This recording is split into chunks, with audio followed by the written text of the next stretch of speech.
Hoje tu trabalha com um time de profissionais, inclusive sócios, que é a Lautec. Sim. Mas lá no começo tu trabalhava sozinho ou tu já tinha ideia de trabalhar em conjunto? Como é que é? Daqui a pouco alguém pode estar me sentindo e dizer assim, mas eu quero pegar muitos processos aí, daqui a pouco posso trabalhar com parceiro, como é que funciona isso? Sim, claro que tu pode ter parceiros de trabalho.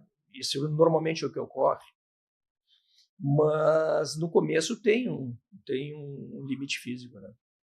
Tem um limite físico. E principalmente naquela época que eu estava falando de o que se tem de tecnologia hoje que não se tinha à época, né? Então, logo no início, voltando a falar da minha experiência, eu, naquele tempo, não tinha computador. A gente redigia, tinha um datilografava. Não, mas aí não dava porque a gente não tinha datilografia, né? Ah, meu Deus! Aí levava para o datilógrafo.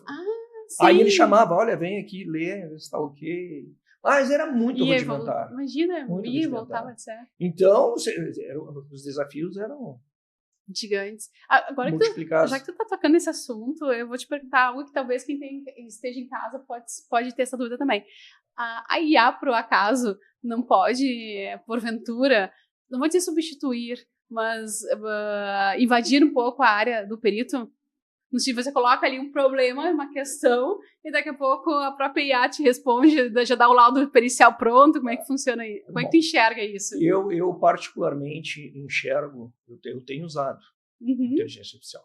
Tenho usado, e não é pouco. Só que, até por experiência própria. No sentido de contar uma coisa agora muito quero saber, porque eu quero saber se ela é tua aliada. Deixa eu te contar uma coisa muito interessante.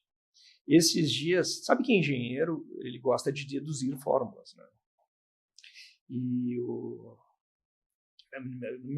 faço isso brincando nos meus cursos e mostro, por exemplo, como é que é uma fórmula de uma capitalização de uma série uniforme de pagamentos. Isso é parte de matemática financeira. Como é que se chega? Professor, mas como é que eu chego nessa fórmula aqui? Como é que eu vou memorizar isso aqui? Aí, não, lembra do tempo do segundo grau, que tu estudava progressão geométrica? Lembra a soma dos termos da progressão geométrica? Isso aqui é justamente aqui que te leva a fórmula. Se tu lembrar disso, se gerou a partir daqui, tu não vai esquecer. Uma lógica. Aí um dia, me lembrando disso, né? Aí eu digo, não, já sei. Vou perguntar para IA, eu nem preciso me lembrar. ChatGPT, por favor, me deduza a fórmula da soma de termos da progressão geométrica.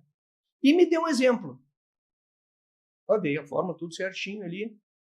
E aí veio o exemplo. E eu me dei o trabalho. Claro que eu pedi uma série pequenininha para... Eu recalculei. E ele estava me dizendo que era 80. Não, desculpa. Ele estava me dizendo que era 200, sei lá quanto. Um número muito maior do que... Eu digo, não, para um pouquinho. Isso aqui, o resultado desse aqui é 81. E botei de volta para ele. Contestou a IA. Desculpa, foi um erro do... A IA te pediu desculpa. Incrível, eu carrego isso comigo porque se... Não, isso não pode ser. Não, tá aqui. E ainda assim, o perito... Então, o que significa isso? Que tu não pode... se fiar 100%. Exatamente. E outra coisa não tem as emoções envolvidas no contexto da situação que envolve a perícia. E eu digo mais, não adianta ter IA se o perito não tem feeling sobre o que pedir para IA. Quem é que vai saber qual é a forma que tem que pedir?